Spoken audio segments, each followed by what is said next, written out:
खुलुमबाय गासैखौबो बर'सा देरहासार चेलेन्ज जाना बरायना लाबाय।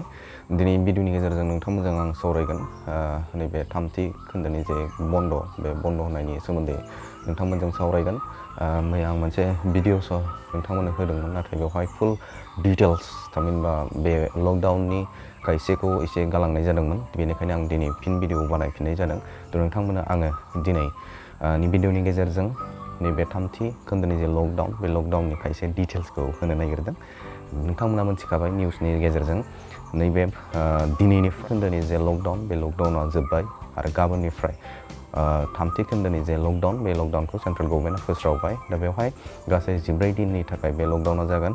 बेयो 4 मेनिफ्राय 19 मेसिम बे बन्द'आ थागोन, गासै 2 उइक्स। दा बेवहाय माबे बन्द' थागोन बेखौ नोंथांमोनजों आङो सावरायनोसै। बे लकडाउनाव बिरखं बिनाय, रेल, मेट्र', बेनिफ्राय हादरारि दावबायनाय, फरायसालि, कलेज, सोलोंसालि, hotel, restaurant, cinema hall, shopping mall, gym गासैबो जमा जानाय जायगाफोर, जेरै खायसे गोबां सुबुंफोर जमा जानाय जायगा, बेफोर बन्द' थागोन।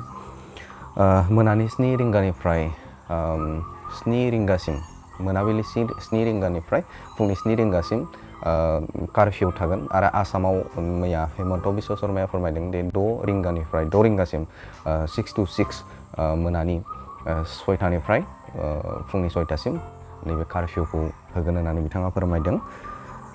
आरो 65 बोसोर बैसोनि सुबुं आरो 10 बोसोरनि उन्दै गथ'सा आरो लोगोसेनो आरो प्रेगनेन्ट आइजोफोरखौ बाहेरायाव थांनायनिफ्राय गोजानाव थानो थिनदों। आरो जायखिजाया बेमार थानाय, गिदिर बेमार थानाय सुबुंफोरखौ गावनि न'आवनो थानो थाखाय बिथाङा बिथोन होदों। गासैबो देहा फाहामथाय OPDफोरा खुला थागोन। बे 3 खोन्दोनि जे लकडाउन, बे लकडाउना बेफोरो बन्द' थागोन। लोगोसेनो रेड जन, अरेन्ज जन आरो ग्रिन जन, बे मोनथाम खोन्दोआव नैबे आसामखौ बाहागो खालामदों बा इण्डियाखौ बाहागो खालामदों। दा बेनिनो आसामाव रेड जन गैया आरो नैबे अरेन्ज जन मोनथाम दङ, धुबुरी, गवालपारा आरो मरिगाव जिल्ला। बे मोनथाम जिल्लाया अरेन्ज जन आरो बाखि जिमान जिल्ला दं बेयो ग्रिन जनाव दङ। जिहेतु BTR ओनसोला ग्रिन जनाव गोजा, थ' बै हिसाबाव आं ग्रिन जनाव सोमोन्दैसो सावरायगोन। अरेन्ज जनाव जिहेतु जोंना गोग्लैयाखै, दा बे हिसाबाव आङो ग्रिन जनखौ नोंथांमोनजों सावरायनो नागिरदों।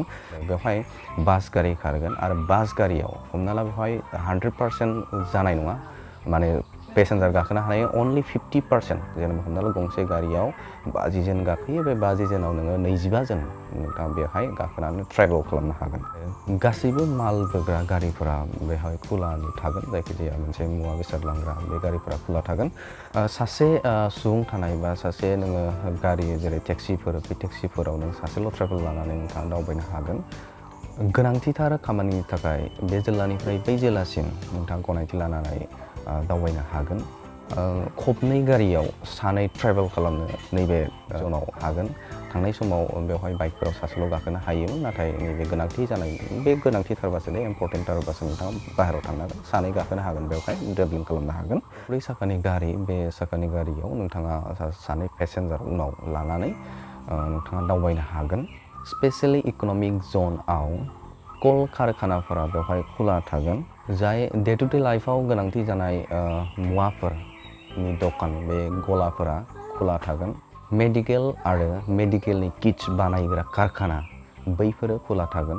IT हार्डवेयर बेफोरबो खुला थागोन। फाथोनि जे कारखानाफोर दङ बेबो खुला थागोन। जायफोर कम्पेनिफोर, फिसा फिसा कम्पेनि, गावारि सुंथानाय कम्पेनि, बैफोरो जायगायाव थानानैनो खामानि मावनो हागोन। माने जेनेबा हमना ला बबेबा मोनसे कम्पानि दङ, गुबुन जिल्लानिफ्राय, गुबुन जायगानिफ्राय सुबुं लाबोनो हायै, बैफोर न'आव थानानै बा जायगानिनो सुबुंफोर, बैसोरो खामानि मावनो हागोन। नोगोराव थानाय गासै दखान, शपिं मल, बाजारखौ लानानै गासैबो बेवहाय खुला थागोन। नोगोरनि बाथ्रा बेयो। खायसे कमार्सनि बा इन्टारनेटनि जोहै मुवा बेसाद दैथायहरनाय, बैखौ नोंथाङा गोनांथिथार जायोब्ला बेखौ खालामनो हागोन, शपिं खालामनो हानाय बे राहाया थागोन। जेरै जोङो खायसे अर्डारफोर खालामो इन्टारनेटनि जोहै, बेबो खुला थागोन बेवहाय। 33% गावारि सुंथा खायसे कारखानाफोर, बैफोरबो खुला थागोन। प्रिन्ट आरो इलेक्ट्रनिक दुखानफोर, दा बैफोरो खुला थागोन। जेरै प्रिन्ट खालामग्रा खायसे इन्टारनेटनि खामानि मावग्राफोर जेरै जोङो बुंनो हायो जे प्रिन्टिं खालामनो हानाय दखानफोर आरो इलेक्ट्रनिक जे कारेन्टनि मुवा बेसाद फानग्रा बेफोर दखानफोरा खुला थागोन। आईटी आरो आईटी एनेबल सार्भिसफोरा खुला थागोन। हार्डवेयर दखानफोरा बेवहाय खुला थागोन। डाटा आरो कल सेन्टार जेराव नोंथांमोना मिथिगौ कल सेन्टाराव खामानि मावग्राफोर बेफोरो खुला थागोन।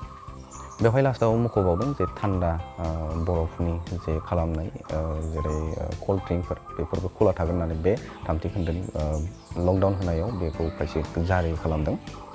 थ' बेखिनि ग्रिन जनाव होनाय खायसे गाइडलाइनफोर आरो मोनसे बाथ्रा हिमन्त बिश्व शर्माया मैया बाथ्रा बुंदों जेरै सा सानजानिफ्राय जेरै सिक्किमखौ गारनानै बाखि जिमान रायजोनिफ्राय बेवहाय अपेनलि नैबे स्टेटआव बा जोंनि आसामाव हाबनो हागोन होननानै बिथाङा बुंदों उइथाउट माने पास उइथाउट जेबो पास लायालासेनो नोंथाङा सा सानजा भारतनिफ्राय सुबुंफोर फैनो हागोन होननानै बुंदों जाय बिथांमोना ओरैनो जेनेबा हमना फासिना दं बे फासिना थानाय सुबुंफ्रा फैनो हागोन। दा बेवहाय खुनु पास लानाङा खुनु पारमिसन लानाङा नोंथाङा जुदि पार्सनेल गारि दंबा पार्सनेल गारि लानानै नोंथाङा फैनो हागोन।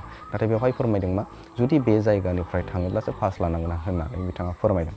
आरो लोगोसेनो बेवहाय रायजोनिफ्राय ओजोंहाय गुबुन रायजोनिफ्राय जुदि फैयोब्ला जाय एसे डेन्जार जायगाफोर बा बैफोरनिफ्राय जुदि फैयोब्ला चेक गेटफोर माने सा सानजा भारतनि अनगायै भारताव जिखिनि दङ बेनि अनगायै गुबुन स्टेटनिफ्राय जुदि फैयोब्ला बेवहाय चेकिं खालामगोन आरो बबे जायगासिम थांगोन बेखौ डेस्टिनेसनखौ खोन्थानांगोन होननानै बिथाङा फोरमायदों। नोंथाङा निउसाव नायोब्लाबो मोनसिगोन आं जाखिनि हायो आं बेखौ नोंथांमोननि सिगाङाव फोरमायबाय। नोंथांमोना आं मैया डिटेल्सखौ खायसेखौ होनो हायाखै बेनिखायनो आङो गोदानै भिडिअखौ बानायनाय जादों। अब्ला नोंथाङा सांग्रां जा आरो सांग्रां जानानै जोंनि बे थामथि खोन्दोनि जे लकडाउन बे लकडाउनखौ जोङो साक्सेसफुल खालामनांगोन।